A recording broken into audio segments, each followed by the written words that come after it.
In the book of Acts, we find God gives us a very simple pattern to New Testament missions. It's a pattern that we've tried to follow over the last 20 years in starting the churches that have been established. And that pattern is kind of summed up in Acts chapter 14 with 3 words. The first word is preach. They preach the gospel of Jesus Christ. Those that believed, we find the second word is taught.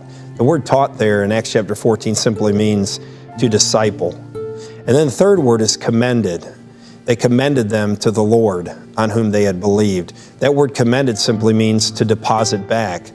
That means they became indigenous churches. I believe the Apostle Paul and all the church planters in the book of Acts that we find, they accomplish this with 2 key ingredients, and not only following this pattern, but adding these ingredients. One is they had liberty to preach the gospel wherever the Holy Ghost told them to do and to go. In Acts chapter 16, we find that Paul thought he was going to Asia, and then he was going to go to Mysia, but the Lord suffered him not, and he forbade him not to preach the gospel there. So Paul goes on after the vision in the night to Macedonia to start some of the greatest churches in the history of the New Testament. And then we find the second ingredient is very simple. It's a team effort. I really believe in team missions. It's really helped us to plant 2 of the 4 churches that have been planted in record time. I believe that in Acts chapter 20, you find there are 7 men from different areas that Paul had been in, 7 different churches, and they go with Paul to preach the gospel and to assist him in whatever way they can. And so this is the biblical pattern, and this is the pattern that the Males family and this ministry of worldwide church planting is going to continue to follow. In 1992, the Males arrived in Scotland to begin what would be a lifetime of church planting. Through implementing the biblical pattern of church planting, they were able to see 2 churches established in a time span of 17 years. High Bonnybridge Baptist Church, pastored by Alistair McKenna, and Head of Muir Baptist Church, pastored by John Goodwin. These men were led to the Lord and trained for the ministry by Brother Jim Males.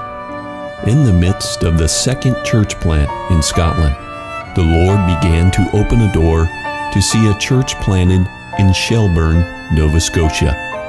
Brother Males was asked by Pastor Paul Parks of Sheboygan Baptist Church to help plant a church in this needy area of Nova Scotia. The Roseway Baptist Church was started and now has its own building and is self-supporting. While finishing up in Nova Scotia, the Lord opened a door in New Martinsville, West Virginia, to plant a 4th church. Just over 2 years ago, Brother Males began knocking on doors in New Martinsville.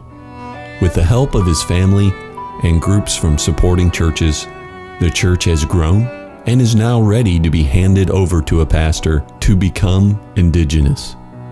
Once again, in the finishing up of this church plant in New Martinsville, the Lord has opened a door to start yet another church in Scotland. Pastor John Goodwin has had a great burden and desire for quite some time now to start another church there in Scotland, and has asked Brother Males to pray about returning to Scotland to help him in this endeavor. After much prayer, the Lord has given Brother Males peace about returning to Scotland to begin the task of planting a 3rd church in this needy country. In Philippians chapter 4, we find the Apostle Paul telling the church of Philippi that he didn't desire a gift or a handout. He desired fruit that would abound to their account.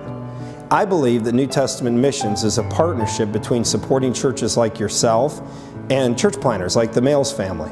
I want to take this opportunity in closing today to thank you for supporting us faithfully in prayers and in finances throughout Scotland, Nova Scotia, New Martinsville, West Virginia, back to Scotland here in the future, and to the regions beyond.